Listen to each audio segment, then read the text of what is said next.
Hello everyone, I welcome all of you to the Net Zero Energy Building Knowledge Series. This is a platform for industry experts to share knowledge and showcase projects, products, technology, and everything else about energy efficiency to grow engagements for net zero energy buildings in India. This initiative is supported by USAID under the METRI program, that is an acronym for Market Integration and Transformation for Energy Efficiency. You can know more about this program on our website, metri.edsglobal.com. Myself, I am Deepa. I am an architect and a green building consultant at Environmental Design Solutions, and I shall be the moderator today. Today we are going to talk about 3 renewable energy technologies for net zero energy buildings: rooftop solar PV, building integrated photovoltaics, and small wind turbines. Let me just set a little context. On the face of it, it looks obvious that we are talking about the RE technology, but the context in which we are talking is also important. India has a target of generating 40 gigawatts of energy from just rooftop solar and 60 gigawatts from wind by the end of 2022. This is something we discussed in the last webinar, and building on it now into this webinar, we're talking about technology. So renewable energy is integral to net zero energy buildings, and hence scaling up of NZEBs will play an important role in this. So for this, awareness of different RE technologies and its application in buildings is essential to promote NZEBs and make them the norm. We aim to achieve this in today's webinar. We have a panel of 4 experts today.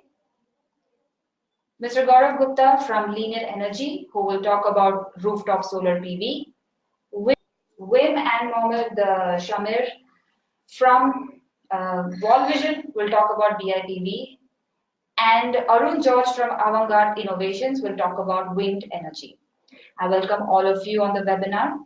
We will first start with the presentation on rooftop solar PV by Mr. Gaurav Gupta, who is joining us from Delhi. He is the director of Linear Energy and has been associated with 20 megawatt plus solar power projects all over India. He has been responsible for the on-grid solar expansion of the company and has been associated with solar power projects all over India. And now over to you, Mr. Gaurav Gupta, to present your talk. Hi everyone, my name is Gaurav Gupta and I am Director at Linear Energy Private Limited.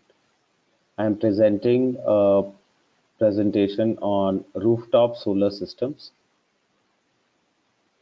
A quick overview of our company. Linear Energy was formed in 2010 with an aim to provide tier 1 products and components in the field of solar PV, energy efficiency and power quality management. And we've been registered with MNRE since 2015. We've delivered projects in off-grid, on-grid, generator sync, storage. So these are the services that we provide. We are basically a developer as well as we are into EPC and distributorship of major components, and we also manufacture solar combiner boxes and solar structure. So typically this is the energy flow that occurs in a solar rooftop project, wherein the PV array generates DC power, which is converted into an AC power, and then it's fed into the grid via the distribution panel. So this is the project process flow that typically occurs in a rooftop solar project. First of all, planning, then analysis, then design, then financing, construction, operation, and maintenance. I'm going to take each one at a time and discuss the details of the same. First of all, we are going to talk about planning. Planning entails acquisition of data by a trained site surveyor for understanding local load requirements, type of load, grid quality, and availability of the same. What is also studied is the roof conditions with respect to solar panel mounting and shading. What are the optimum places where solar panels can be mounted? Wire routing, earthing, and LA are also planned. The common errors that occur in this kind of stage is that there could be a communication gap which could lead to um, wrong capacity being installed, and I have seen this in last 8 years that this occurs at least 25% of the times. The surveyor should also interact with clients' maintenance and electrical departments since their priorities have to be understood and captured in the site survey form. Certain times the electrical department and the maintenance department's needs and requirements are separate, but you have to come to an understanding whereby you can install the good system. Latest trends that are prevalent in planning are drones are being used to conduct site survey of roof conditions. The drones provide a orthomosaic model with accuracy level of 1 meter or better, which can be imported into other softwares for further detailing and study. Next is analysis.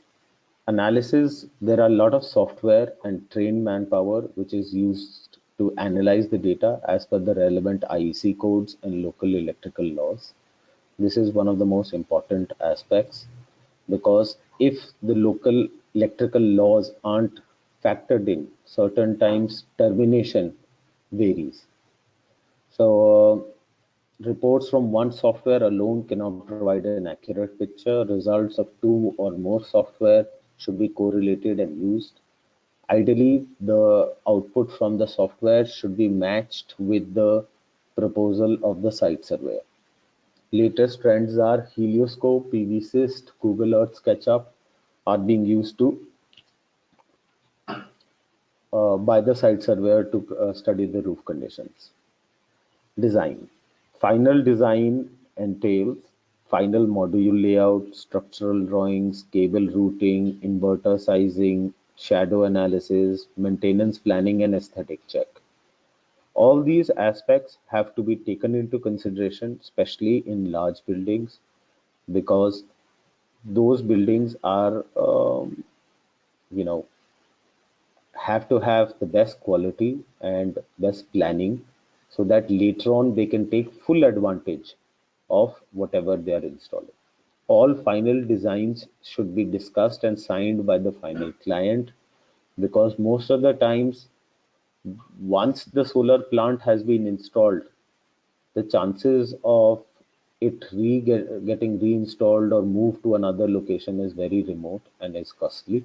So hence this activity should be done at the first. Maintenance is one of the most important aspects of the solar plant design and should be accounted for in the initial design itself. Latest trends in this field are as-built design of the solar power projects are being made or are being asked by the final client to verify the initial design proposed and also plan maintenance activity. Execution. The execution of solar power plant entails installation of solar module mounting structure, installation of solar panels, wiring of the solar modules and the safety equipment on the DC side, wiring of the inverter and safety equipment connections on the AC side, earthing and LA installation, and connection with the LT panel or the local grid. The IEC codes which are relevant for execution have been listed. Most of them, I'm going to talk about briefly about each one of them. IEC 627591 talks about the transportation and shipping of modules. The second most important IEC in this case would be 6210191 and 2, which is for safety of the power converters that are used in photovoltaic systems. This is with respect to safety compliance of the protection degree. General safety norms with respect to connectors, switches, and circuit breakers are also being mentioned out here. I have also talked about the requirement of SPDs, which are required not only with respect to switching surge, but also lightning surge. And I have also listed the IEC relevant for chemical earthing, and most importantly, the IS with respect to the structure mounting structure also has been mentioned, which is wherein details are mentioned where, at to what level of wind pressure should the structure be mounted for or accounted for. Technical guidelines and best practices. It is generally, I have summarized the technical guidelines and the best practices that we have. Solar PV roof mounting structure, aluminium frame should be avoided for all installations in coastal areas. Solar panels that are being installed in geographies like Rajasthan and Gujarat should be additionally tested for relevant dust standards, which is IEC 668 2-68. Then fuses should be DIN rail mounted and they should be at least IP65 with transparent covers so that the indication can be seen from far. Cables, especially the DC cable, should be having a longevity of 25 years, considering that it is one of the closest cables that are to the panels and should last the most. Termination and using of conduit pipes not only brings neatness to the site, but also ensures that the connections remain intact for a longer time. So it's most important that proper termination and conduiting takes place. Operation and maintenance. For sustained advantage in using solar power plants, there is an imperative requirement of proper operation and maintenance plan.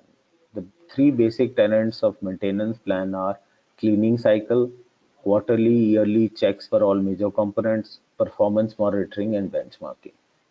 I have basically listed the basic tenets and I have talked about the do's and don'ts. I'm going to quickly go through the same. For cleaning cycle, it is most important to first identify the dusting cycle that occurs at site. For this, there are latest equipments that are available from certain OEMs which give you exact dusting cycle that occurs at site. Regular cleaning based on this dusting cycle should be done at the site, especially in the summer season, because that's the peak generation time for solar power plant. Quarterly checks, check all connections. Visual inspection of panels is most important because certain times there are bird droppings that do not get cleaned in one go, and over time they cause hotspots in the panels. So it is very, very important to have visual inspection of the panels also, so that any cracking or any glass crack or any cell crack or any other kind of visually prevalent mistake or fault can be quickly countered to. Earthing value should be also checked regularly because earthing value has an important say in the safety of the system, and LA continuity should be also checked. The RMS should be configured for all kinds of alerts. Certain times I have seen most of the people are only concerned with the power output and are not concerned whether the voltage is out or the current is out or what are the other errors that are occurring. It is most important to configure all the errors so that we come to know whenever any one occurs. The don'ts of cleaning cycle are you cannot use hard water to clean solar panels because they leave white stains and over time create make the glass brittle. Do not climb on panels. Certain cleaning people use climb onto the panels to clean them. Do not clean panels in the day. Do it only after solar production has stopped. If there is any other don'ts in quarterly checks are if any problem is identified, don't procrastinate the change in component. And the system should be checked again after installation of the component. Last but not the least, do not give access to too many people. That adds confusion in case of remote monitoring system. Do not ignore any error as it has a long-term consequence on the component's health. Lastly, this is a slide which basically talks about what is the percentage of capital cost with respect to different PV system components. As you can see, PV modules, inverters are one of the two biggest components cost-wise, and I think so it is most important to choose them well. That's it. Thank you. Thank you so much, Mr. Gupta. That was a good technical overview of rooftop solar PV. I'd like to tell all the attendees at this point, if you have any questions for Mr. Gupta, please send us now in the chat box. We will start taking them towards the end of all the three presentations in a consolidated way. Um, just one quick question. You mentioned about the cost in your last slide about, the Yeah, panel cost itself is quite high, and that's like the largest component. yeah. When it comes to efficiency of the panels, some common sort of notion is that you have to select the highest efficiency possible, and that tends to be the most expensive. Is there any kind of an approach that, from your experience, you've seen that it sort of I okay. depends on a Let me put project? it this way. It's in my experience, the best panels come at a premium of 20% from regular panels. And the actual quantitative difference that they make is 10%. The extra 10% is the premium that the premium brand is taking. But I think so it's definitely worth it to go for a premium brand because you are investing in a technology that you would be requiring for 25 years. So any kind of considering solar panels are the most important component, and if you have any service and if that is not attended to, there's definitely no point going for solar. So hence spending the most amount of money on solar panels makes sense because that's a peace of mind that you're buying over time. Right. Great. Thank you so much for that. Moving on to the next topic of BIPV. We have Wim van der Wal joining from in Eindhoven in Netherlands and Mohammed Shamir Khader from Chennai. Wim is the owner of Wallvision that offers innovative solar solutions. He will be taking all your questions. And Shamir is the business developer for Wallvision in India. He has built a test facility under Indian conditions for their patented zigzag solar product. Over to you, Shamir. So in the earlier presentation, we had a look at solar energy in general. Now we tend to have a different perspective into BIPV technology, which is a niche market of solar energy. So as part of this presentation, we would go through these topics, BIPV explode, so the rising market trends which are happening in the area, and or exactly BIPV and BA, different types of technologies, systems which we can use, and the BIPV viability as such in India and also across the globe, how different it is in comparison with the normal. Finally, presentation. What's BIPV exactly? So, as I've defined it, it's a spectrum of stakeholders who design, engineer, and build a piece of art, and that is in the intention of preserving the present, thereby giving a futuristic look to the building. It could be a facade, it could be anything. So you have stakeholders exactly from civil engineers to electrical engineers to architects who come under one spectrum when it comes to designing a BIPV. So basically looking at the market trends as of now and the forecasted market trends, currently we have a dominant player when it comes to the BIPV market, wherein Europe holds 34%, almost 34% of the market share across the world.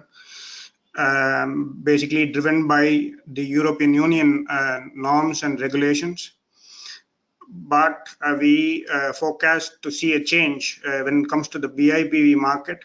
Basically, India, China, and Japan in the APEC region promoting BIPV growth in Asia, because mainly due to the population density and the need for energy driven by the economic growth is set to drive the BIPV market from Europe to Asia in a few years. And you can also see the US playing a major role in assisting the growth of the BIPV market, mainly due to the number of high-rise buildings in the US. And what is BIPV exactly? Is it only energy, or is it more than that? So what I've done here is I've divided it into three parts. One is the architectural design, because when you compare a normal solar rooftop, you have the design quotient, which is of primary importance because it's part of the building. And you have the technical parameters, as I mentioned earlier, and the installation and the maintenance part, which was also mentioned by Mr. Gupta in the earlier presentation. So the challenge which the BIPV market initially dealt with is that you can have only a blue color, but due to the technological change that's happening in the solar module manufacturing segment, we have more different colors being used in the BIPV in the module making part. So this has evidently given rise to the viability and the growth of the BIPV market. So as I mentioned, architectural design is one important element. And then the technical parameters, as I mentioned in the first explanation slide, that you have to take into account the solar efficiency. You have to take into account the structural part, different kinds of loads you have to deal with, and the electrical parameters that needs to be understood when designing a BIPV product as well as a project. And when it comes to the installation and maintenance in India, we have to train the stakeholders, train the installers, make them aware of the pros and cons that that needs to be dealt with when it comes to embracing the BIPV technology, particularly in India. So there is far more work to the end part of the value chain which needs to be done. And this is pretty much in addition to what a solar rooftop deals with.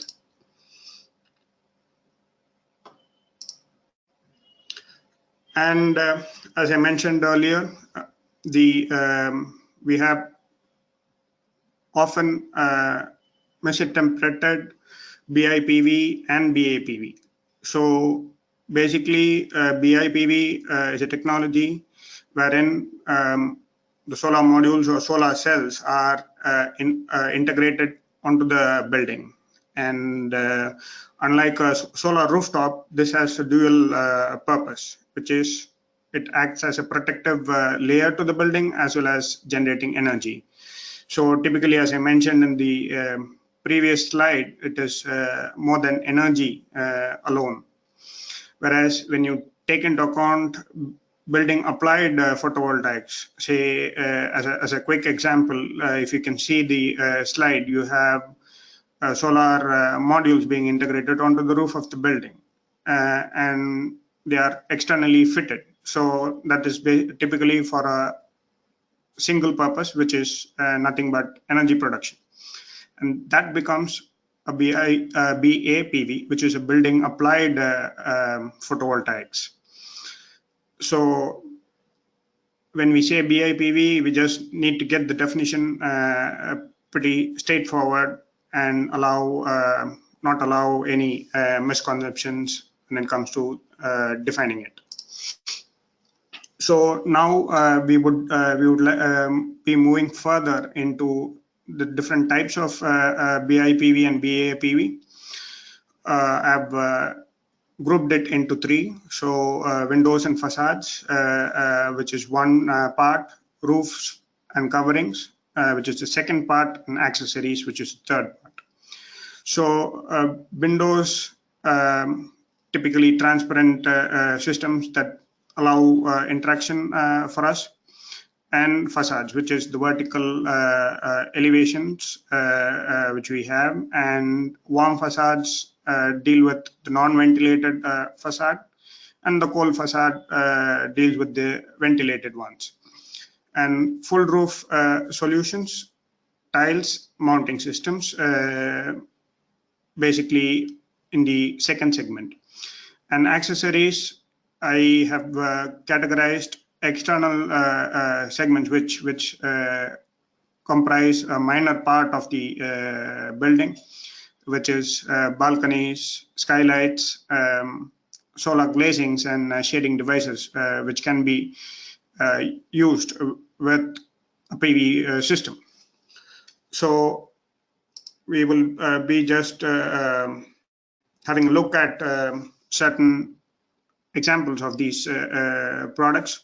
So this would be a typical snapshot of the Dutch expertise in the field of BIPV. So to the left, you can see Fizzy, which is the name of the product, solar window, power window as they call it, wherein you have the solar cells incorporated in between two glass surfaces. And this is an example of a window system. And to the right, it is SolarX, which is a colored BIPV module from Netherlands as well. And to the bottom, it's a black facade, which is incorporated with solar panels. And moving on to the second segment, which is roofs and coverings, we have had Tesla, which is coming up with solar roofs in this market. And in addition to brands such as Tesla, we have Hanergy from China, which provides the curved tiles. And you can also incorporate solar panels with a frame, which is particularly becoming common across the northern part of Europe, which is a solar stone. And similarly, another product from Netherlands, which is Aspire, in the roofs and covering segment. So moving on to the third segment, we have typically the BIPV modules that India is familiar with. And to my left, to the left of the screen, you can see colored glass modules, which are becoming frequently usable nowadays due to the advancement of the module manufacturing technology. And you have energy glass to the right, wherein you can incorporate BIPV modules to your balconies, as well as you have carports and awnings that can be incorporated with solar modules. With the advancement of the e-vehicle segment, this is a market to look out for. So these are basically the types of BIPV technology, which I've condensed it within 3 slides. So moving on to the technical part of BIPV. So BIPV, the viability of BIPV. So what does it depend on? So it depends on 3 segments, which I've categorized it to be location, area, and transparency. When it comes to the location, if you are away from the equator, then as mentioned in the Earth diagram, you are far away from the sun. So which means you get more of radiation on your facade and more of radiation during summer. Whereas the solar angle as such, when in comparison with the tropical region is far more lower.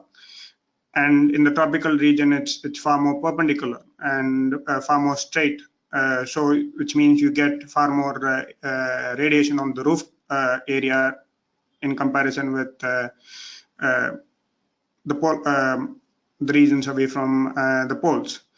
So when it comes to that, we need to take the location into the account when we decide a BIPV. So for instance, as an example, it's better for us to use a roof BIPV when it comes to India, because we are closer to the equator. And when it comes to the area, what we see is growing cities. Urbanization is leading to a change wherein you have more and more high-rise buildings in cities, which eventually leads to a smaller roof area. And in that case, the facade area becomes pretty high. Therefore, it is wise enough for us to use make use of the facade area rather than just relying on rooftops to generate energy. And third point, which I've noticed in the Indian market, is the transparency, wherein people tend to have the affinity towards glass modules or glass because of the interaction that they have with the outside world. So how can this be incorporated into a facade or a roof is something that needs to be taken into account when designing a BIPV system. So this might vary, but I've just categorized it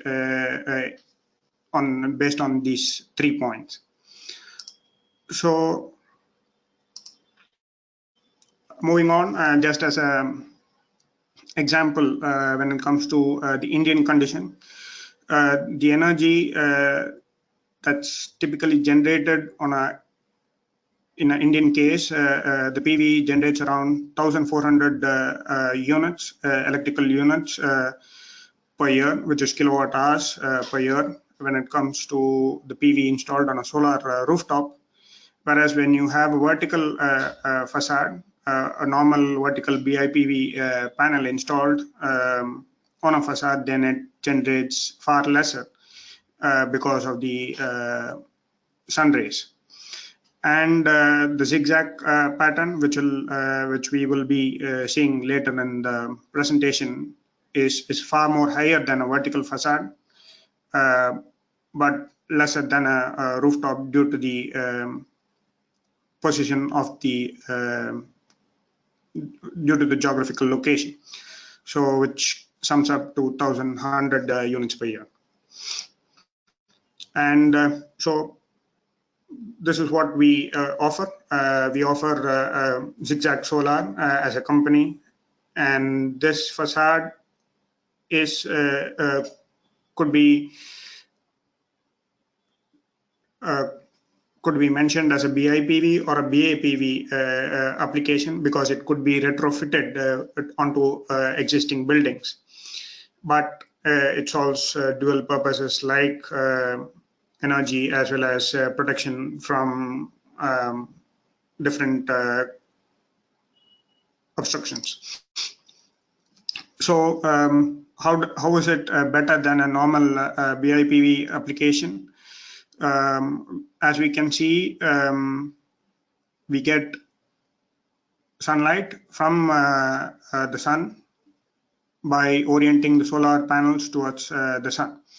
And in addition to that, as you can see, we get reflection from the diffused sunlight back onto the solar modules, which increases the yield. And this contributes in a better yield in comparison with a vertical facade. And this in turn enables us to harvest sun at low solar angles, or in Indian conditions, it's basically during sunrise or sunset, depending on the orientation of the building. And this has been a patented technology from us, which we have started promoting in India. So these are some of our projects which were done in the Netherlands. So to the left is Almere in the northern part of Netherlands, and two projects in the southern part of Netherlands, which proves that the concept really functions. And as a final outlook, when it comes to the BIPV technology, what edge does Europe have when it comes to the facade part? So I typically have picked out two projects. One of the biggest projects that is in the world, which is the Copenhagen International School in Denmark, which has covered over 6,000 square meters of facade area with blue-colored BIPV modules. And this is a south-facing building which generates around 200 megawatt hours per year. And similarly, in India, there is one project which is coming up in Hyderabad, which is pretty much closer to the Copenhagen International School. And if this is completed properly, this would eventually become the largest BIPV project in the world, which sums up just under 6,500 square meters, and with an installed capacity of 675 kilowatt peak, with the south and the west facade cladded with solar panels. So this kind of proves that BIPV is emerging in India, and we would like to be associated with the same thing. So if you have any queries and information, please do let us know, and you can also reach us by mail. Thank you. Deepa? Yep. Thank you so much, Shamir. That was very interesting presentation. I was actually thrilled to know that BIPV is available in so many different colors, because to my mind was like it needs to be the blue color. And just one a quick question to you. Between looking at BIPV as a retrofit and integrating in a, as part of a new construction, Is the effort equal, or a retrofit is more difficult to do than integrating in a new building design? Um, Retrofitting, you tend to take into account the earlier part of the design. So, for instance, you have two windows right next to each other, then you have to constrain yourself to the space that is available. Whereas when it comes to proposing a building from scratch, then you have the luxury of the design. So that you can try to, the architect can try to give his design to the maximum. And that's one part, the design part. And when it comes to the energy, I would say, yeah, it depends on the pricing, because retrofitting is might not be cost effective, and I would personally prefer it to have as part of the design rather than being retrofit if it is a price sensitive project. Right, thank you. So it's integrated, it's best integrated early on from the inception. With the design as well as with the energy part. That's right. Yeah. All the attendees, if you have any questions for Shamir, please send us quickly in the chat box so we start taking in after the third presentation. Now we move on to the next technology, small wind turbines. Mr. Arun George is joining us from Anand in Gujarat. He's the founder CEO of AvantGarde Innovations, a clean tech startup bringing innovations in the field of distributed renewable energy and clean technologies. Over to you, Arun.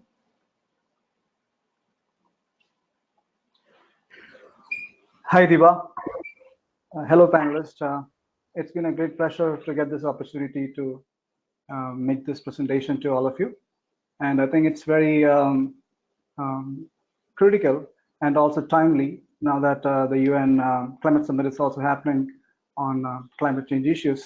It's important that buildings are also now brought into the conversation for the action against climate change. And so today I'll be speaking to you something on alternative technologies for renewable energy that can be applied on buildings.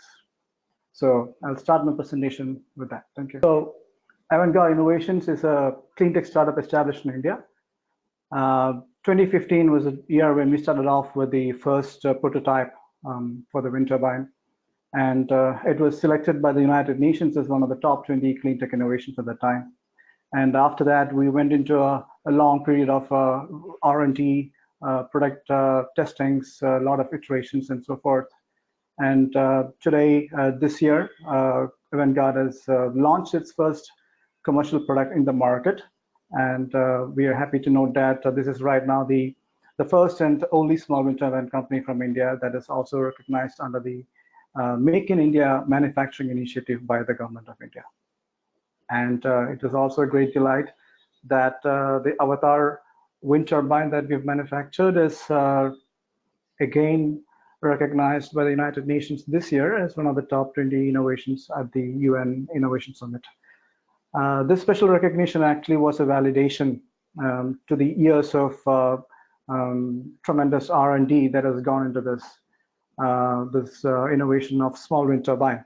So small wind turbines was never a new innovation from our company. It was there existing since many years.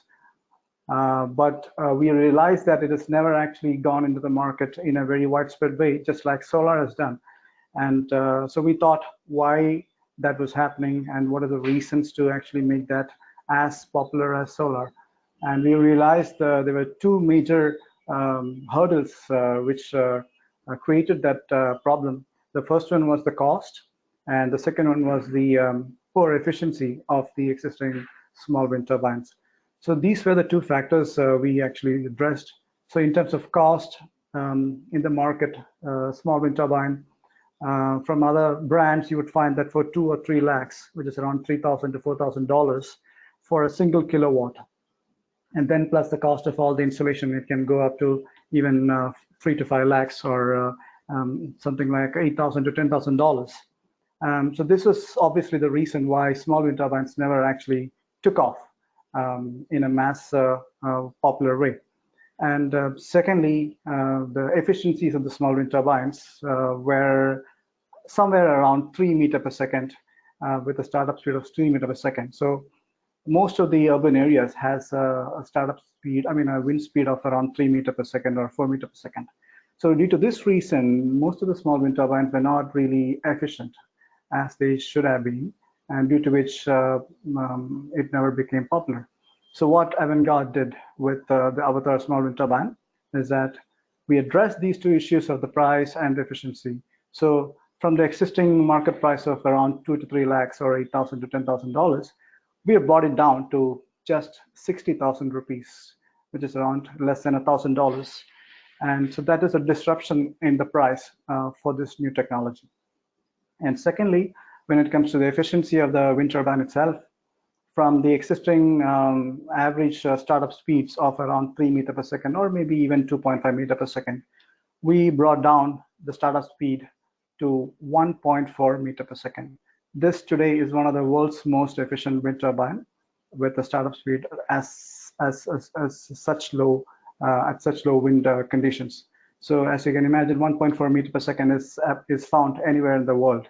So that makes this wind turbine practical and suitable anywhere in any country in the world. So moving forward, the Avatar wind turbine comes with various features and very unique advantages that it has over the existing market products.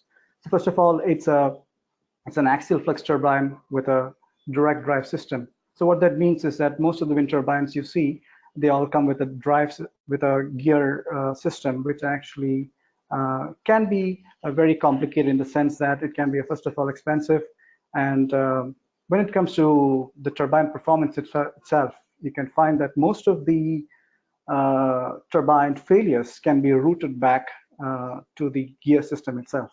The gears can fail, the gears require a lot of maintenance, leads new lubrication and so forth. So we have gone with an entirely gearless technology where none of these problems affect, and due to which the startup speed of the turbine has also improved vastly than compared to any other things. So as you can see on the slide, at around 5.5 meters per second of wind speed, this 1 kilowatt wind turbine can give you around 5 units per day, which is about 1,800 units kWh per year. And this can vary, of course. This can be even lower at lower wind speeds, and it can even go higher than 2,000 units per year if the wind speeds are more than 6 meters per second or 7 meters per second on an average for the year. And this also has the safety mechanisms and so forth. That means the wind turbine, even if it is a cyclonic wind conditions of up to 60 meters per second, it can survive that. And it faces wind directions from any sides, and it's also suitable for all various kinds of temperatures and climatic conditions, like whether it's harsh marine, whether it's snow or desert areas. The turbine also comes as on-grid or off-grid, which means those who want to have battery storage system, they can go with an off-grid system, and those who do not want to have a battery storage, they can always go with an on-grid system where they can export the power back to the grid and get some kind of a credits or earnings or reduction in their monthly power bills. And the technology itself is scalable, so it's available in different capacities of 1 kilowatt, 3 kilowatt, 5 kilowatt, 10 kilowatt, and even more higher capacities as per the requirement. So generally what we find is that 1 to 10 kilowatts are the common capacities that can be used on residential buildings. But when it comes to offices or when it comes to even industries, obviously the capacities can be scaled up even to 30 kilowatt or even 50 kilowatt as per the requirement, and can be custom manufactured as per the customer's requirement. Right, so what is a 1 kilowatt wind turbine generates in an average day?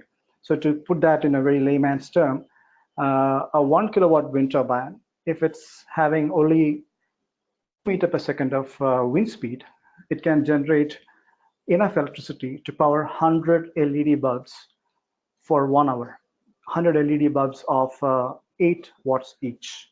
So that is the power generation capability of a small wind turbine, and that too at the very lowest wind speeds of around just 2 meters per second, which can be found almost anywhere in the world. And when it goes to higher wind speeds, that is at anywhere something similar to something like 5.5 meter per second, which is about 20 kilometer per hour. It can generate enough power to meet the power requirements of various equipments or appliances, such as 3 LED lights of 10 watts each, a laptop 40 watts, a refrigerator, 2 fans, and even a 1.5 ton AC found in most of the homes. So a 1 kilowatt wind turbine can give you around approximately 5 units at 5.5 meter per second. So that is enough to actually meet the basic necessities of an average small home. And homes with higher electrical loads, those who have maybe 2 air conditioners, and obviously houses will be having more than 10 LED lights and 5 or 6 fans at the least, they can always go for high capacity of 3 kilowatt or even more at 5 kilowatt. So that is the potential of a small wind turbine where wind speeds are good enough to support this kind of power generation. Now, this is probably one of the most criticism that you find about wind turbines, that wind turbines are very notorious when it comes to bird collisions. Well, this is actually true when it comes to the large turbines. So as you can see on the image on the left side, the height of those big turbines are about 120 meters or minimum 80 meters or an average of 100 meters. And the blade diameter itself can go up to 100 meters. So a wind turbine with such a height is where, that is about 100 meters, is where the bird's migratory flight altitude lies. And with a blade diameter of 100 meters, it's actually, it's almost the length of an average football field.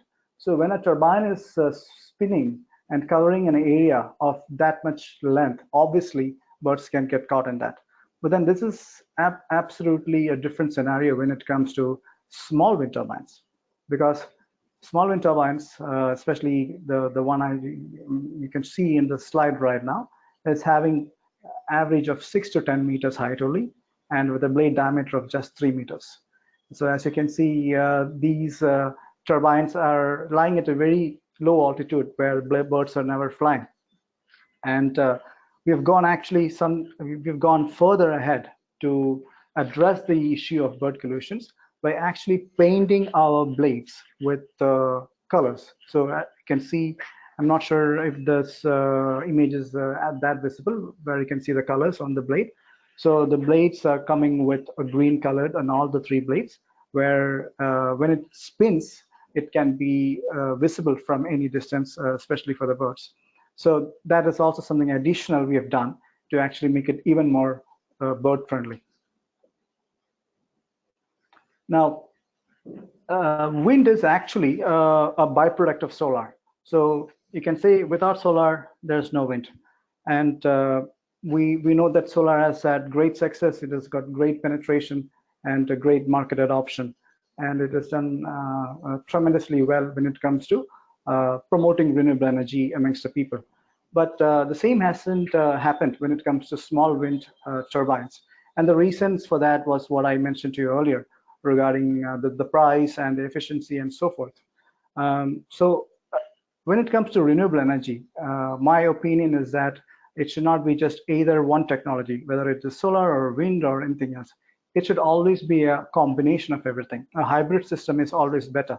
A hybrid system is better than a standalone wind turbine or a standalone solar system. So having said that, there are some inherent advantages for small wind turbines. The first of them is actually the power generation duration, which is for a wind turbine, it is 24 hours. It can be any day, any time of the day or any time of the night. So that is something very much important for those people who need power, especially after sunset. So that is where wind turbines can really have an advantage. And the second is the space utilization. So as you know, for a solar system for about, say, 1 kilowatt capacity, it requires around 100 square meters. So for every kilowatt of solar, you require an additional 100 square feet. But when it comes to wind turbine, that is not the case. In a wind turbine, whether it's a 1 kilowatt system or whether it's a 3 kilowatt system or a 5 kilowatt system or even a 10 kilowatt system, the space required is almost the same because it is still standing on a single pole. So all you need is the space required for a pole to be erected, and that's it. And this is a very big critical factor, especially for buildings where space is premium.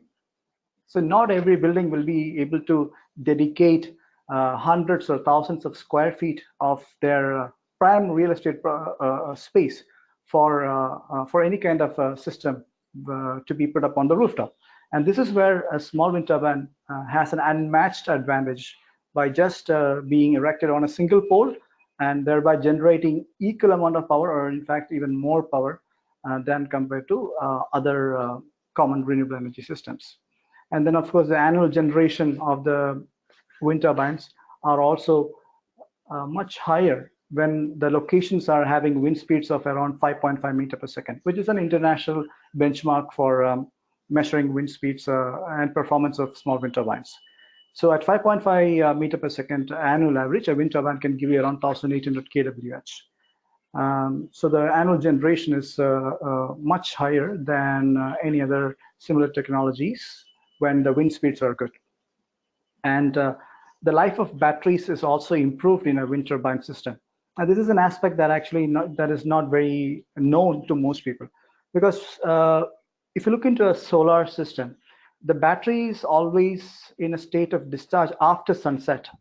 So it is remaining in the state of discharge from sunset to the next day morning sunrise. So that means almost 12 hours, the battery is in a state of discharge. So any battery system, especially lead acid, when they are in a state of discharge, the life of the battery comes down. But that doesn't happen when it's a wind turbine system, because the wind turbine always charges the battery even at night. So even if it is only for a few short duration, so it's called trickle charging. So what the trickle charging does is that it ensures that the battery level doesn't go beyond the minimum charge level required. So thereby, the battery is never completely drained or depleted in a wind turbine system. And thereby, that actually elongates the life of the battery system itself. So if you look at the entire lifespan of the system, which is around 25 years, the number of times you have to replace a battery is much lower in a small wind turbine system. So this is a great advantage that small wind turbines has. And then again, when it comes to maintenance, so the Avatar wind turbine is actually made as a turbine that is having very low maintenance. So unlike a solar system, you don't have to do any water cleaning. You don't have to have the regular checking and so forth. So wind turbine is good enough to work throughout the year if you do a maximum of 1 or 2 maintenance checks in a year, and that's good enough. So that is another great advantage it has. And then another aspect that is happening, especially in countries like India and China and other countries where pollution levels are higher, the solar irradiation is being impacted due to the amount of dust that is actually crowding our air. Because of the high amounts of dust and the smoke, the amount of solar that is actually reaching the ground is now reduced. And so this is a concerning factor. And also with the climate change happening, with the increase in temperature, which is also the temperature levels are never good for a solar. For solar to have the maximum efficiency, the temperature should always be lower. And this is the reason why solar panels in European countries fare much better than the panels that you find in tropical countries, because generally people have a concept that if you have more sun and more heat, better. No, panels actually require sunlight, and that is why it's called photovoltaic. So heat is not a good thing for solar panels. But then these kind of issues do not affect a small wind turbine, whether it's air pollution or whether it's increasing temperatures. So these are the factors that actually can make small wind turbines be adopted in the market on a much larger scale than it was before. And we believe that now with the launch of the Avatar small wind turbine, this will be enabled because we have addressed the biggest problems with efficiencies and with the problems with the cost. So this is one actual photograph of two installations of a solar system and an installation of our Avatar wind turbine for one of our clients in Gujarat itself. So on the left, you can see a building covered entirely with solar panels, which unfortunately thereby takes away the precious rooftop space for that building. And the building owners, the residents in the building, are unable to access the rooftop because of the entire space being taken by solar. Whereas if it's a small wind turbine, you can actually have the same capacity. So this particular building has a capacity of about 40 kilowatt. So the same capacity can be addressed by small wind turbines, a higher turbine capacity of maybe 10 kilowatt on 4 corners of the building, and you can have the same 40 kilowatt capacity. So just 4 turbines on 4 corners of the building actually frees up the entire rooftop space. So this is a very make or break decision making for architects, for even apartment owners, to ensure that they have free rooftops to spend their times in the evenings or whenever. So this is a great aspect for small wind turbines that can be considered for any installations in buildings. So like I was saying earlier, the small wind turbines did not have the highest efficiencies like the Avatar small wind turbine has. So they were not really suitable for urban areas. And in fact, if you ask an expert in small wind turbine sector, they would say that small wind turbines are actually not very recommended for rooftops. And they're right. In fact, the reason for that, the old small wind turbines used to create a lot of vibrations and create a lot of noise. And that was absolutely not desirable for an urban environment and for homes. So this is what Avatar has actually addressed by making it a very noiseless turbine and also without any vibrations. So the direct drive system that I talked about earlier, the axial fixed technology, ensures that the turbine comes with least amount of vibrations, and that can be put on any rooftop for that matter. And this is actually one of the world's most suitable wind turbine for a rooftop installation. And wind energy or renewable energy in general, as you would know, also can contribute to lead points towards green building certification. And tall buildings are very much advantageous to small wind turbines. The reason is that with higher height, you have higher wind speeds. So that means most of the tall rise apartments or commercial complexes are ideal locations for small wind turbines because they have very good wind speeds at those heights.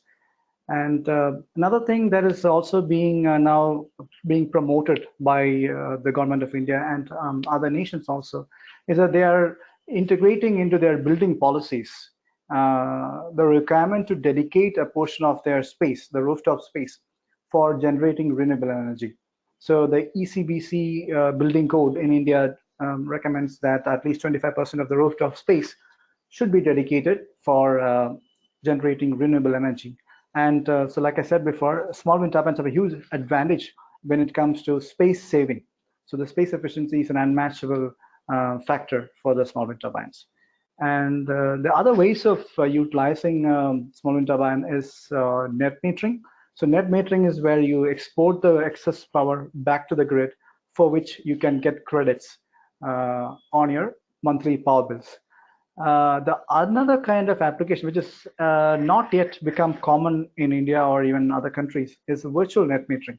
So what virtual net metering does is that if an area doesn't have enough wind speed, but they still like to have a wind turbine installed at their premises, they can actually connect themselves to a virtual grid where another location where wind is good can generate the power, and the people where the wind is not good can actually claim the credits from the power generated from the good locations. So this is done through a virtual net metering system, which is not yet implemented in India for the common market, but a pilot system has been just recently implemented for solar system just 1 month ago, and we are now expecting that to be piloted across different states and also including small wind turbines. And that actually makes almost anyone be able to have a renewable energy system, whether it's small wind turbines or even solar system. And I think virtual net metering can make any person, any building be able to use renewable energy, regardless of the suitability of their building for solar or wind. And the same way, the world is now going towards microgrids. So the microgrids is where you can actually have a system of power generation without being even integrated into the general grid.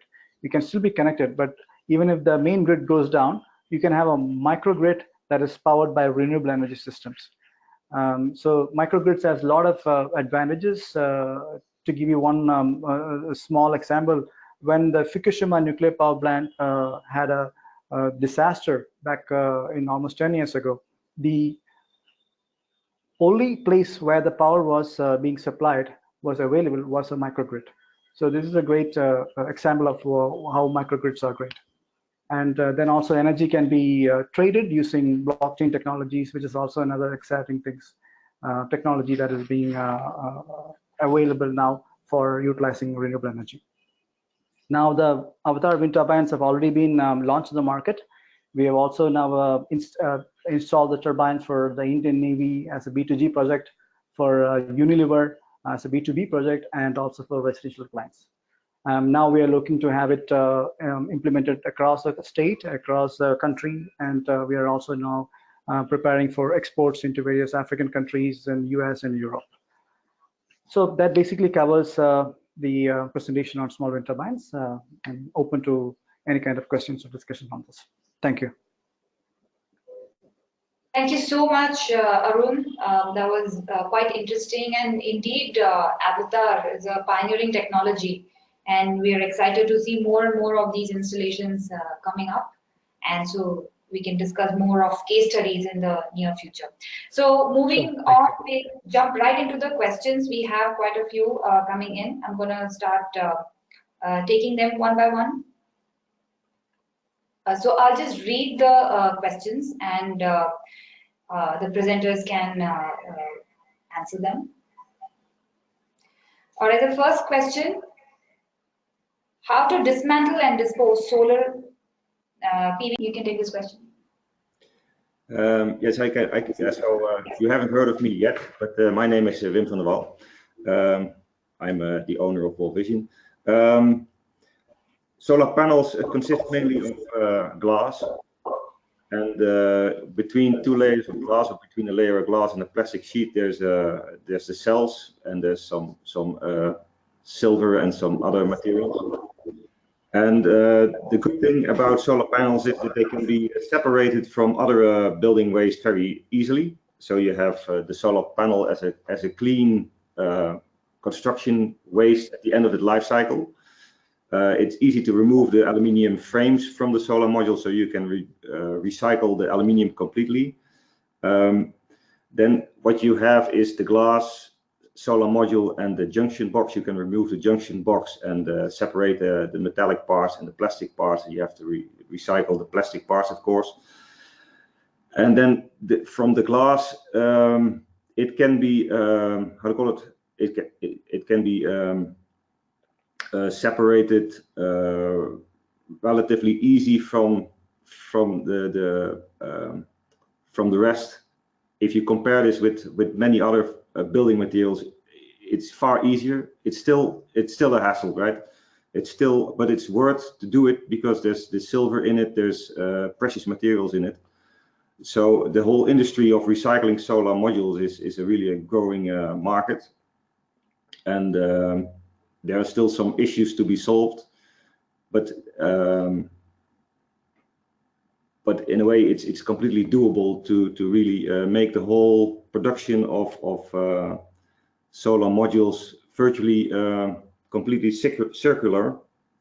But the whole logistics still has to be built, and I think in Europe that there's already a starting to get the whole industry of recycling solar modules organized, and this industry will also be implemented in India once the availability of outdated solar modules will grow. But I think that will take several years, because at this stage solar modules, they have a lifetime expectancy of up to 50 years. So I mean, it is really a material that lasts virtually forever. So it will develop the recycling of solar modules. Is this an answer to the question, sir? Yes, it does. It does. Next question: what could be the approximate cost range for BIPV? Is it the same as the other solar systems? It's slightly more expensive than alternative solar. So what you see in a way is the market of rooftop solar is a very how to call it? It's a developed market. It's really a tough market. It's really a competitive market, and this competition has driven the prices really down. For BIPV, it's still a relatively new market, so there's some things that still have to be optimized. And the other thing is, in BIPV, it's part of the building, so it's really essential that it really is top-notch, the best quality. So in BIPV, you see only very good products, so that drives the price up a little bit. On the other hand, in the BIPV, you use the BIPV solar modules as a part of the building. So they are not only solar module, but they also have a function in the building. And if you take away the function and you only stick to the solar part of the system, yeah, then it is, say, I don't know, 20% more expensive than a rooftop solar thing. But in return, you have something that really harmonizes with the building. At least that's what we want to offer the architectural society. Right. Okay. Next question is today most states have net metering available. In case this is not available, is it still practical to consider a rooftop PV system because of the cost of the storage that could be very high? Hello? Yes. Yeah, Deepa? Yes. I can hear you, Mr. Gupta. Yeah. So essentially, till now, net metering has been stopped in 2 states, essentially. First being UP, Uttar Pradesh, which has stopped net metering for all commercial, institutional, and anybody except for residential. Okay. And now it's likely that Maharashtra is going to do the same. But to answer your question, whether without net metering also is solar viable or not, solar is definitely viable. For that, you have to right size your solar according to your demand requirement and try to match it with whatever demand you have. So I think so, it still makes sense. It depends on the tariff that you are at. Right. Thank you. Next question. Are there any bypass diodes on a BIPV module? Yes, absolutely, yes. Okay. Next question. Are there any subsidies for the wind turbines? Well, as of now, there's no state-sponsored subsidies for the wind turbines. There used to be subsidies earlier for water pumping windmills, but that has been discontinued due to lack of products in the market some 5-10 years ago. So today we are once again reinitiating this conversation with the government authorities to reintroduce the subsidies for small wind turbines also, so that the mass market adoption can take place, just like it has happened with solar. Thanks. And next question. This one is again for Arun. In your experience of having installed the wind turbines, have they been connected to the grid through net metering, or it had a battery backup system? We've done actually both. So the installation we did for Hindustan Unilever was an on-grid system, and that was in Maharashtra. And the second one we did after that was an off-grid system for a residential client in Gujarat. So we've done both off-grid and on-grid with the wind turbines. Thank you. So that was the last questions. We are running a little late. I thank each one of you for your valuable time and your insights in sharing about the renewable energy technologies. And I'm sure there is a lot of takeaway for our attendees from this webinar today. And before I wrap up, I have a few announcements to make. Next week, we're running a hashtag NZEB India photo contest. Click a picture of an interesting facade that has about 40 to 60% window wall ratio. It's our effort to make people look around, look at the buildings that are around you, understand what's the glass area being used in the buildings these days. So it's a little fun thing. Just take a picture and upload it on social media and tag it with hashtag NZEB India. And we will return now in the next year, in the new year 2020, on 10th January, with the next webinar on a high performance building design. It's actually a net zero building, Avsara Academy, located near Pune, and presentation by the architect Samuel Barclay. So, tune in for that as well. If you don't already know, all our webinar recordings are available on our YouTube channel, NZEB India. So you get to see all the past webinars, and even this one will be up on it shortly. The monthly NZEB Times, we are in the 6th edition now. If you already are receiving it, great. If you haven't, then please sign up on the netzeroenergybuilding.in website and connect with us on social media so you get all the updates well in time. And that was my last slide. Until then, now that I'll see you next year, I want to wish everybody a very happy New Year in advance, and a very warm thank you to each and everyone here who is tuning in into our webinars. It's because of you we've come this far. We are on our 20th webinar this year, and we are very happy to reach out to so many people and share, bring in content for you, and hopefully it's increasing the awareness and growing engagements for net zero energy buildings. Thank you so much. Have a good evening.